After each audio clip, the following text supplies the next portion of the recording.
good to be here. I wasn't sure as I was walking up the steps if I was supposed to turn the mic on. I looked at Josh. He's smiling, and then I started talking. Oh, it's on. We're good. All right. So I didn't need to say that. I'm glad you're here. It's good to be able to come to church on a Wednesday night, midweek. And it's good to see everyone. It's good to see, I don't know what your week was like. Some people probably had a pretty easy week. Some probably had just a mediocre, normal week. And maybe some of you had a pretty rough week. But either way, we gather here. And as believers, and we join each other. It's good to see each other. It's good to sing together and get our hearts right.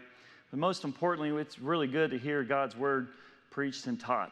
And turn with me in your Bibles to Hebrews chapter 11. Hebrews chapter 11.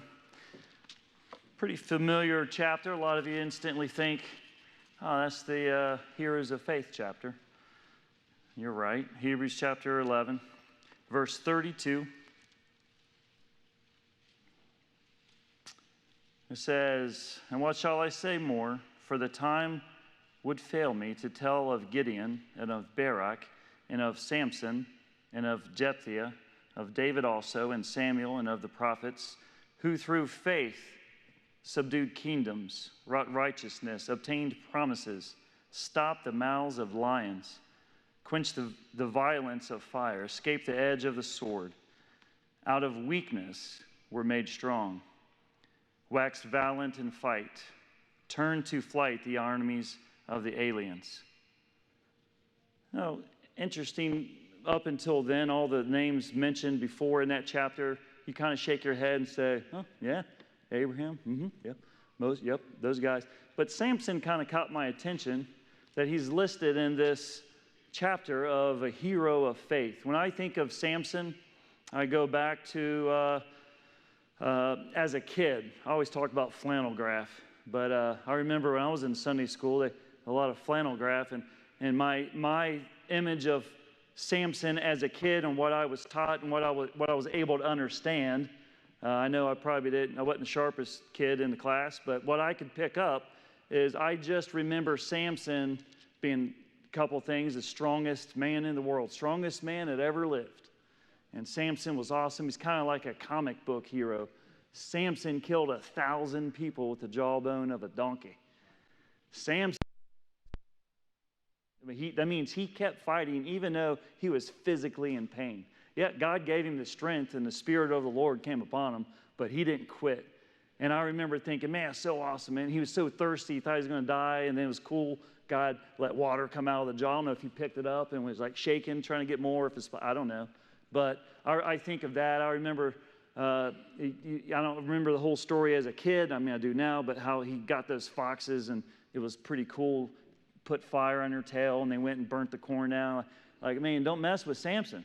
And then he picked up the gates of the city. Now, I didn't really grow up. I don't know where you grew up at, but we didn't really have city gates, so I couldn't go check them out. I don't know how big they were.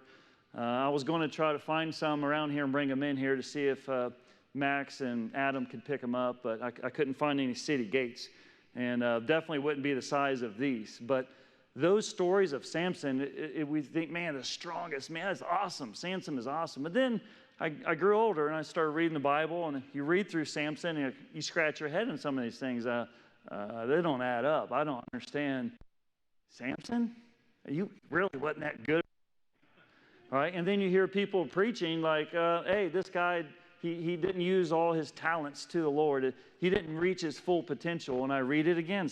Yeah, I mean, wow, he did some bad things. And so it kind of surprises me, I don't know about you, when I see his name mentioned here in Hebrews 11. However, the Lord made it a special note in Hebrews 11 to make it known that God, not me, not anyone else who taught or preached or read, but God considered Samson worthy of being mentioned in this chapter as a man of faith. May we remember that only God knows the complete story of any one of us, whether a Bible story or someone else in your family, in a church. Only God knows the heart, the intents of the heart, the decisions, the struggles that people go through. You don't know. the whole story. So it's always better to err on a side of being patient and forgiving with someone else than to be too quick to judge them and really think you got someone figured out. They're this or they're that because of this. You don't know.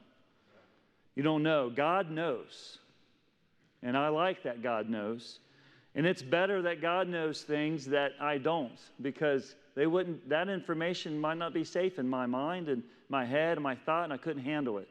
So I trust the Lord that He knows each and every one of you, and I don't really need to know a lot of those details, what you're struggling with.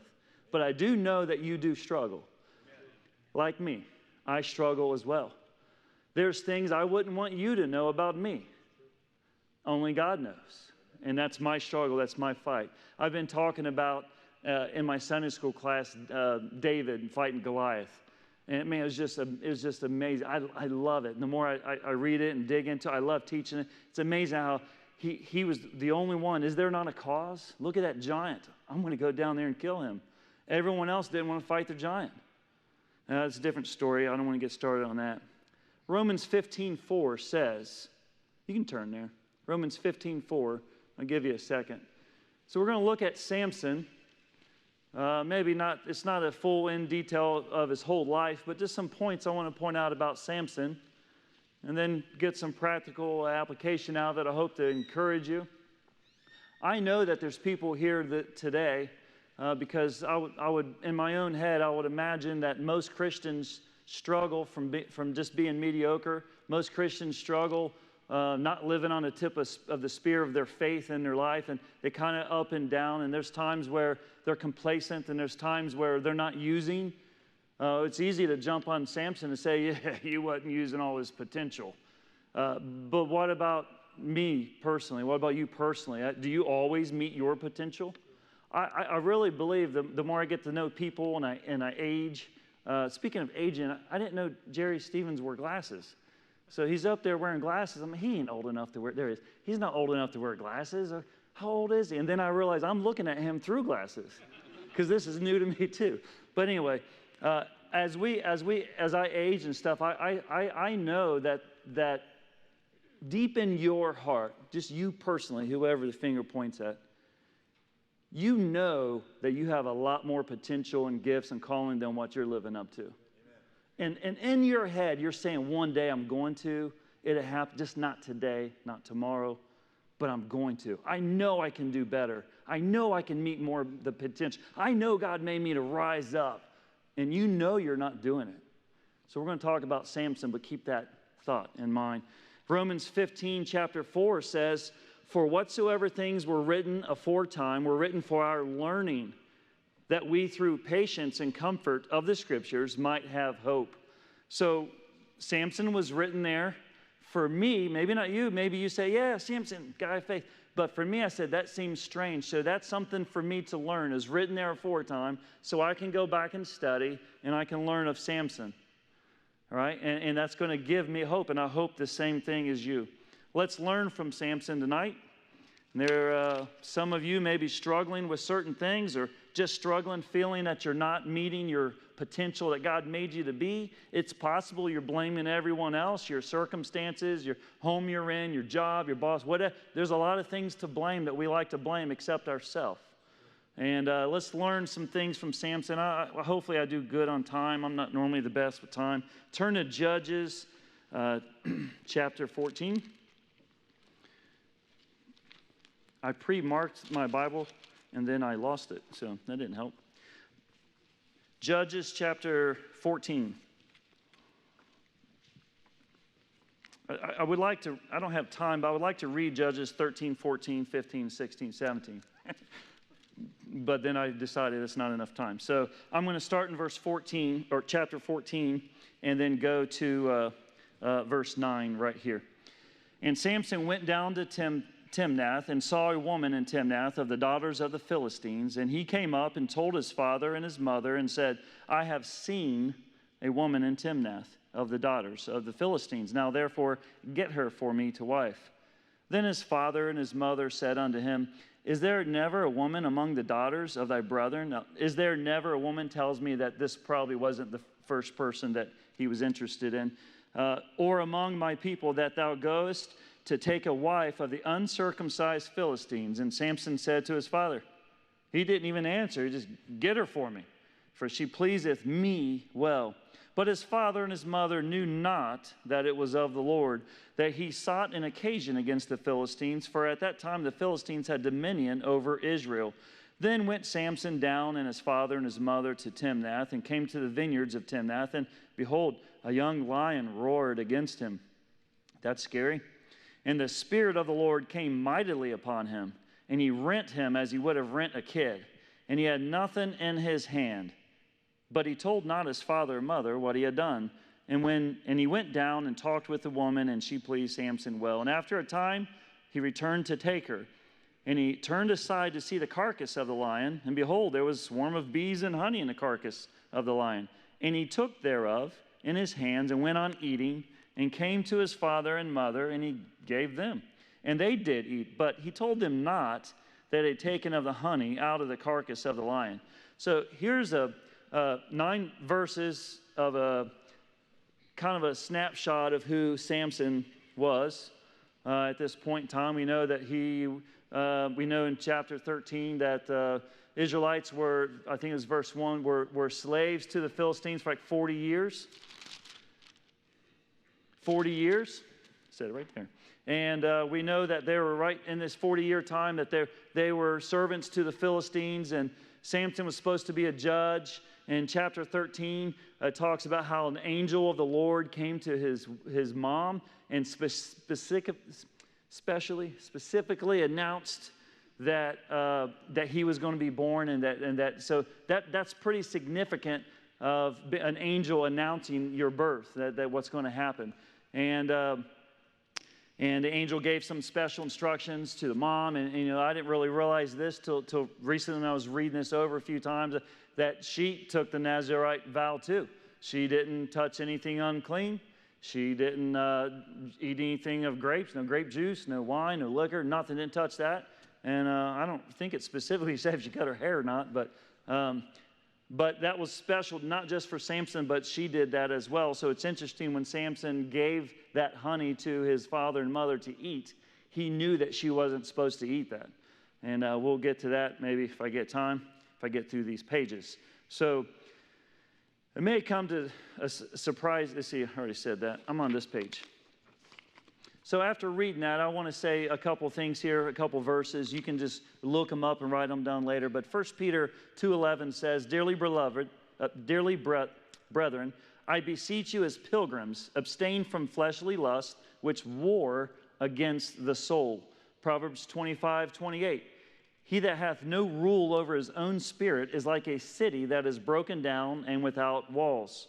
Samson did not abstain from fleshly lust. If you study chapters 13, 14, 15, 16, you'll see that he had quite occasion to go to harlots, to meet people, women out of the Philistine camp. Didn't find them out of his own nation, which God specifically said to not do. But Samson was doing what everyone else was doing. Well, what were they doing? Even the Philistines, they were doing what was right in their own eyes. Now remember, before the 10 Commandments, before Moses got the 10 Commandments from God, that people did what was right in their own eyes. Moses got the 10 Commandments and then gave them the rules, and he said, don't do this no more. But look in Judges there, 17:6, in those days there was no king in Israel, but every man did what was right in his own eyes. That caught my attention because I thought we were doing the 10 Commandments now. But they kind of got away from it. The Israelites, Philistines, sure, they're going to act like Philistines. They're going to act like people who don't have faith in God.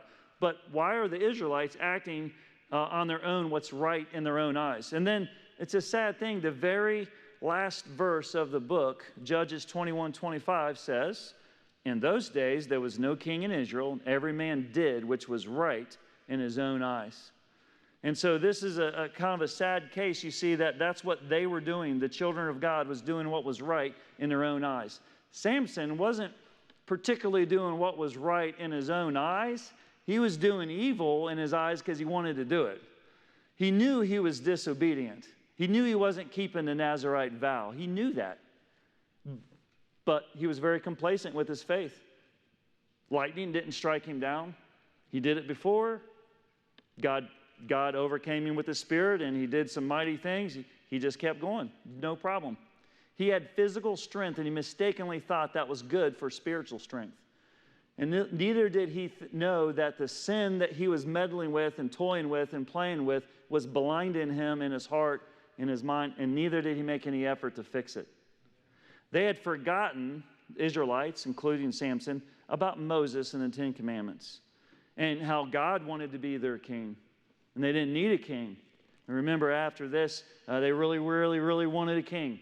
So God, because of them asking, even though it's not what his will was, not what he wanted, he got Saul. They'd forgotten that Moses told them to serve God and to stop doing what was right in their eyes.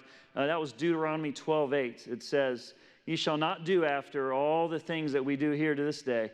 Every man whatsoever is right in his own eyes."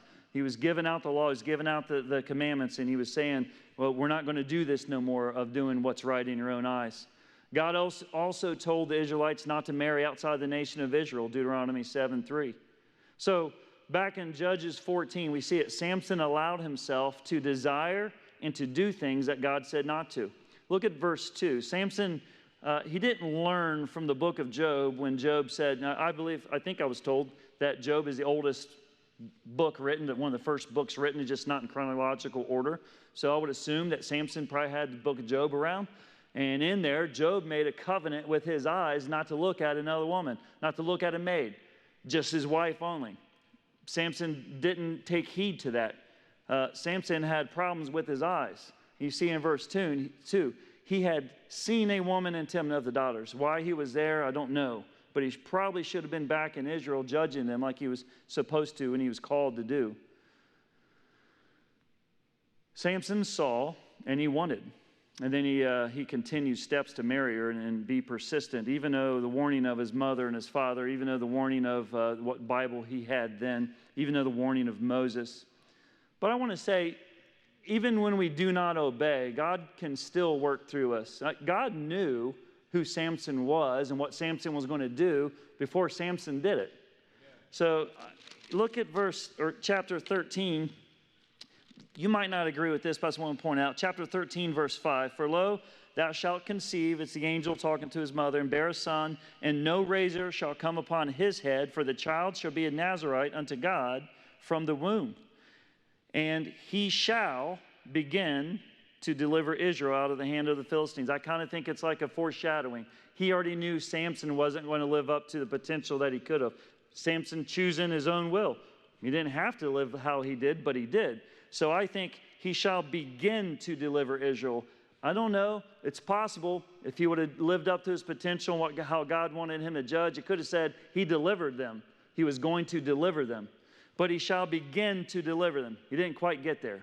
And we can see that. I think that's worth noting as a thought, but if you don't agree with that angle, then don't. I do know that God knows, even before we mess up and fail, he still has a plan for us. Amen. He didn't give up on Samson. He didn't give up on me. He's not going to give up on you, Amen. No matter how far you've gone. The consequences are still there. And so there's a lot of people, preachers, teachers, parents, friends, that try to jump in our way and say, hey, stop, the Bible says this. Stop doing that. Change, repent. Don't go down that road any farther. The farther you go, the more pain you're going to bring in life. Why are you just ignoring it? But too many of us are numb to it. I've heard this stuff since flannel graph days. I've heard of repenting. I've heard of get right with God. Sin will take you farther than you want to go, make you pay more than you're willing to pay. I've heard it my entire life, and there's times in my life where it was in one ear and out the other, and I just like Samson just kept doing what I wanted to do, doing right what's in my eyes, but according to my eyes, what I want to do. And the consequence will hit. And the consequence will take away what something you could have had and you could have done. I'm standing here today, I'm very sure that I could have done a lot more for the Lord. And that because the consequence of some of the things I've done, I've been cut short of that. Amen. It's painful. I don't want that on myself anymore, but it's there. I don't want that on you. I'm here to tell you. Samson didn't change. He paid a heavy price. But the good news is that God still can use a broken vessel. God's still in the business of forgiving. God still has something else for you to do. Samson, who knows what he could have done? He killed 1,000 people with the jawbone, and in his death, 3,000 more people in his death, and then it was over, your time's done, than he did in the rest of his time. His job was to be strong and go kill bad guys. He probably could have killed a lot more bad guys. I mean, it seems like a lot, 3,000, but that was it. His ministry was done. God does not let us sin very long, even though we think we're getting away with it. God still had a plan, which is encouraging. So look at chapter. We'll move on. God still keeps his promises and he is still in control, even though we fail in our weaknesses, even though we fail in our attempts, even though sometimes we purposely, blatantly fail and we backslide on God. Notice that it was always the Spirit of the Lord that was his source of Samson's strength. The Spirit of the Lord. It's the Lord that gave him the strength. Look at verse 6, chapter 14, verse 6. And the Spirit of the Lord came mightily upon him. All right, look at verse 19. And the Spirit of the Lord came upon him. And he went down to Ascalon and slew 30 men of them and took their spoil and gave change of garments unto them which expounded the riddle. So he was playing games. He's playing little games with the bad guys. He goes to a party. He's wanting to get married. And he says, hey, riddle me this. I got a riddle for you fellas.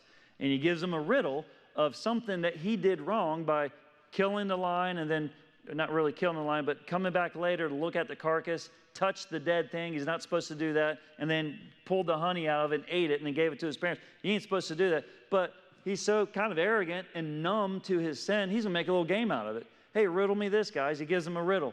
Can you solve it? If it makes a little wager with them. If you can't solve it, you got to give me 30 change of clothes, and I want Under Armour, and I want all the good stuff, and then some Egyptian linen. Well, they weren't going to figure it out, but his woman kept nagging at him. He's so arrogant. He tells her the answer to the riddle, and she goes and tells him. So then now he lost his bet. So it kind of backfired on him. But however, you say, why would the Lord bless that? I don't know, but the Spirit of the Lord came upon him, and he went down, he killed 30 men, got their clothes, gave it, and he paid his debt. I don't know why God chose to do that in that particular story. So it tells me that there's not enough info for me. I have to understand and trust God, what he's doing. He knows what he's doing. I have to go back to Hebrews 11 and say, somehow, maybe I don't pick it up when I read it, but somehow Samson, did I say Samuel earlier? Somehow Samson had faith. Somehow it may be not written, we don't see it, or maybe you can, but I don't. But somehow I know that God is right and that God knows what he's doing and that God really wanted to. He told us that he was looking for an occasion for someone to go beat down the Philistines. He's going to use Samson. Even Samson wasn't doing what was right. So God can use you even in your periods of backsliding, but it's not to the way it could be. So look back at verse 14:4.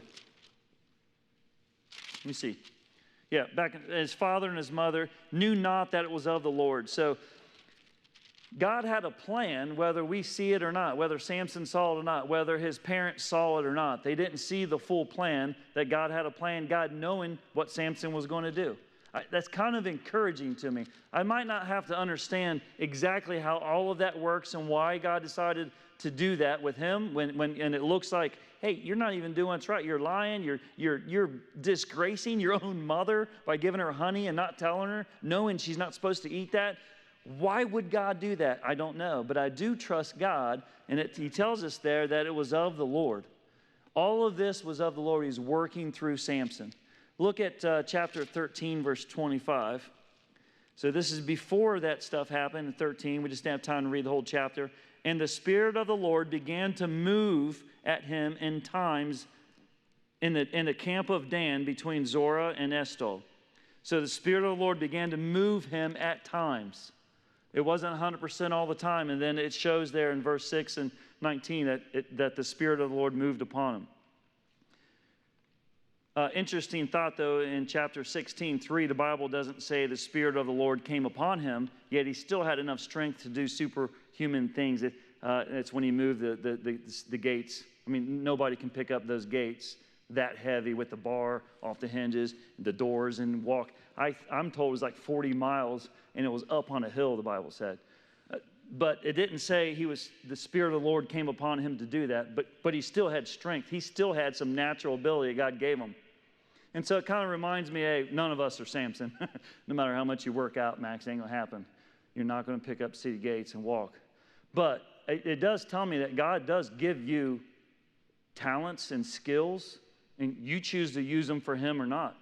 I don't see how God got the glory out of him moving the gates. He laid at midnight, if you knew where he was laying. He laid at midnight and got up and just carried him up and trying to embarrass him like, hey, your doors are open for being attacked now. It's kind of an embarrassing thing you did to him. But I don't see God getting glory through that. I see Samson getting glory through that. But he still had the strength to do it. He still had his skill. He still had his strength that God gave him. He still had his long hair. You can use your skills and talents that doesn't please the Lord. Whether in the case of him carrying the gates was or not, I don't know. Just a thought. But it does remind me that I can use my talents and my skills, what little I have, that doesn't please the Lord, that pleases myself, and that and I'm trying to do something and get glory or praise. You can even be like that in the church. Only God sees your heart, the reason why you're doing something, why you're helping someone, why you're whatever it is you're doing, you teaching, preaching. Are you really fully giving your talents to the Lord, or are you trying to pat yourself on the back? Pride's a very sneaky thing. Samson did whatever he wanted. He wrongfully gave his mother honey from the dead animal, and even though she was not supposed to. Samson was a liar, and not only did he made a joke of lying. He toyed with this sin. His unlawful wife, Delilah, later on, he thought it was funny to lie to her. It was strictly forbidden to lie. The Ten Commandments says, thou shalt not lie. Chapter 16, verse 15. We'll jump up there. Chapter 16, verse 15. And she said unto him, as Delilah, how canst thou say, I love thee, when thine heart is not with me? Thou hast mocked me these 3 times. Thou hast not told me wherein thy great strength lieth. And he shouldn't have been telling her what his strength was, but he's making up stuff, he was lying to her. And it came to pass, when she pressed him daily with her words and urged him, so that his soul was vexed unto death. I don't understand that one either. I mean, kind of. I mean, I've been pretty upset with Letitia, and I felt my soul was vexed unto death, but I really wasn't going to die. But I felt like I can kind of relate to that husband relationship argument. I mean, but this is pretty bad that he really believed that he was vexed unto death because she was saying, you don't love me enough. Oh, you're not telling me a little secret.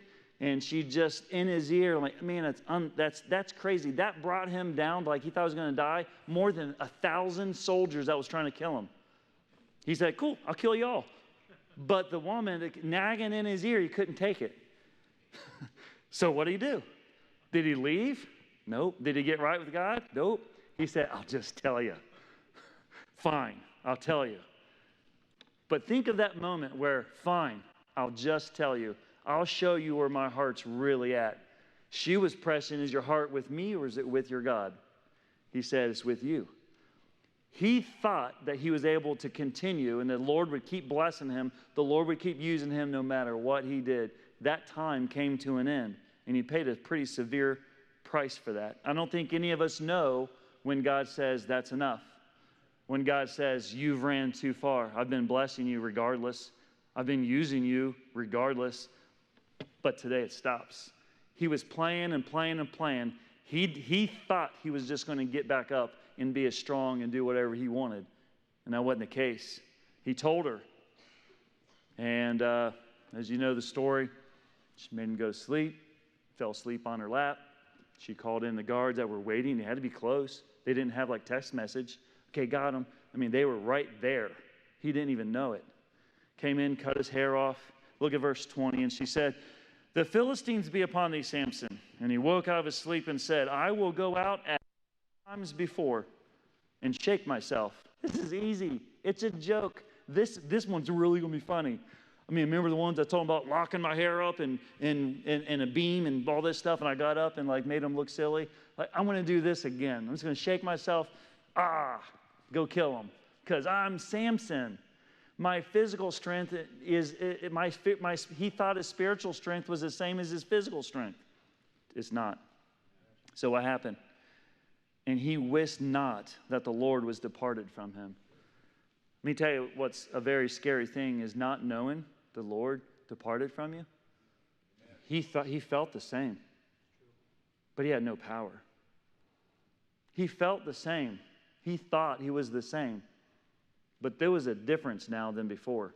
All the times, whether I can explain why God chose to do that or not, that was God's doing, and he had a plan regardless of Samson, but this time he said, that's it. You told, and your hair was cut, and you're not supposed to cut your hair. Now, why didn't he lose his power when he ate the honey? I don't know. I would assume he's drinking too. He's partying a lot. But when his hair was cut, he lost it. And the Lord departed from him, not just his hair that was departed from him.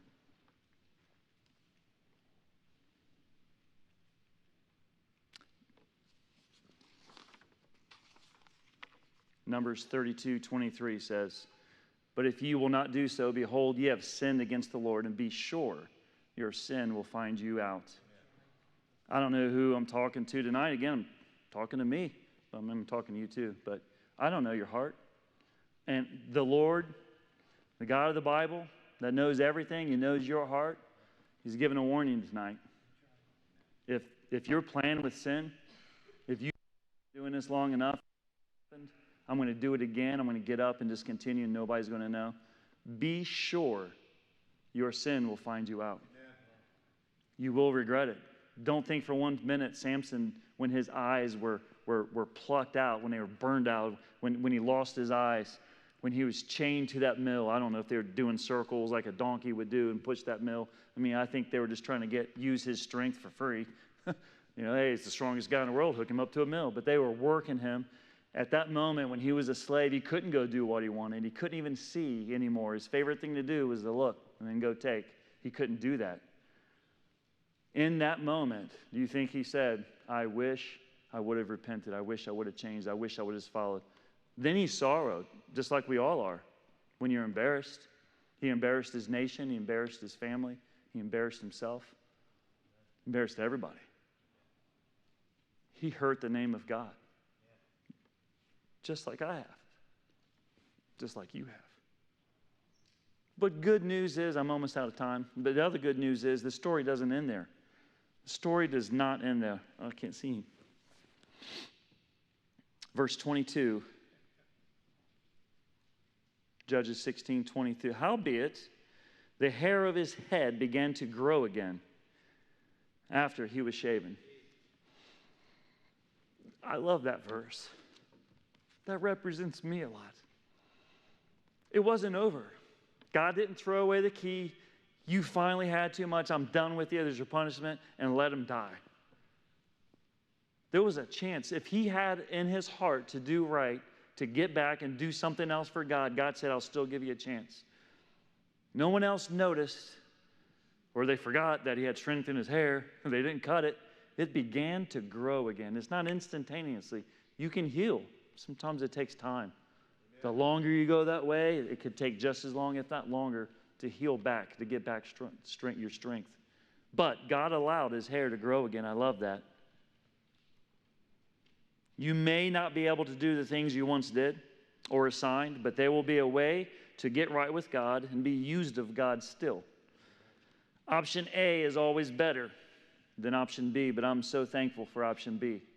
I'm so thankful that if I'm not perfect, I'm out and I can't be used anymore. So the thought of this, to learn from Samson is, I don't know where particularly you are. Are you starting to toy with sin? Or do you have something in your life you know good and well? You've heard it your entire life, but you're so complacent. You're so used to nothing happens. So do you think that you continue. You try to live both. You have two faces. You try to, in your heart, and in your mind is something completely different. Just because someone thinks something of you doesn't mean that's the way it is. Is your heart right with God? Here's a way to check that. When's the last time you've had a victory? A spiritual victory? Did anything pop to your head? I mean, like a spiritual victory. There was a giant. There was a prayer need. There was something you were trying to overcome. And you got God on your side and you humbled yourself. And you asked God to give you strength to get through. And you did. Amen. Too many people are living so complacent, they don't have any victories and they just get bored with their Christian life. And the Christian life's not boring. Amen. With God, you can be victorious. You can overcome what battles you're fighting. You don't have to walk around with your head down and in shame. Let's say you did mess up. Bad. It's not over. A just man falls down 7 times and riseth up again. There's something just about getting back up. Amen. Samson, we know the story, got back up. And the only time I could find that he actually prayed to God was in this moment, which is sad. Don't be like that. But he cried out, oh God, one last time. Give me the strength. He realized then, before he didn't pray, the Spirit of the Lord would come upon him and do amazing things. Give me the strength this one last time. He knew he didn't deserve it. Let me die with the Philistines. That's not really honorable, but he did something like he was supposed to be doing. It was putting a smackdown on the Philistines. It was what his life was supposed to be about. He did it one last time. Amen. And God rewarded. He killed more Philistines in his death than he did the rest of his life. God can use you no matter what you did. You can be victorious. You can be an overcomer. I'm out of time. Romans 12:21 and 1 John 4:4 talks about that. So, set your affections on things above. Here's what we can learn from this. Set your affections on things above. Remember last time I preached, you turned in that dot. Set your affections on things above. What are you affectionate about? What's your heart go to? What's your heart want? What's your heart like? Right? What are you going to when nobody's around? That's what your affections are, whether anybody sees it or not. Set your affections on things above. 2, love God with all your heart. And 3, guard your heart so that nothing comes between you and the Lord. All the issues of life is with your heart. Amen. Your walk with the Lord is with your heart. Your interactions with your wife, your kids, your ministry, everybody you know, your influence for the Lord, not your influence for yourself. It starts with your heart. Colossians 3:2 says that, set your affections on things above, not on things of the earth. Deuteronomy 6:5, my favorite verse, thou shalt love the Lord thy God with all thine heart, and with all thine soul, with all thy might. Proverbs 4:23, keep thy heart with all diligence, for out of it are the issues of life. And the last thing, if you failed, God wants you to be victorious. Amen. Get back up. Heal. Let God heal you again. And carry on your mission. You have a purpose. If you're alive and you're breathing air, you've got a purpose. You've got a calling. You've got gifts that no one else has except you. Only you can be you. No one else can do your job. Don't expect someone else. Brother Wally can't come in and do my ministry. Can't come in and be me. I definitely can't do his. But I'm supposed to be the best me that God made me to be. When I fail, go back to him and humble myself. And he'll give me strength. He'll pick me up. Humble yourself in the sight of the Lord and he'll pick you up. If you failed, get back up and carry on your mission. Don't let the consequences cause you to miss out on more blessings.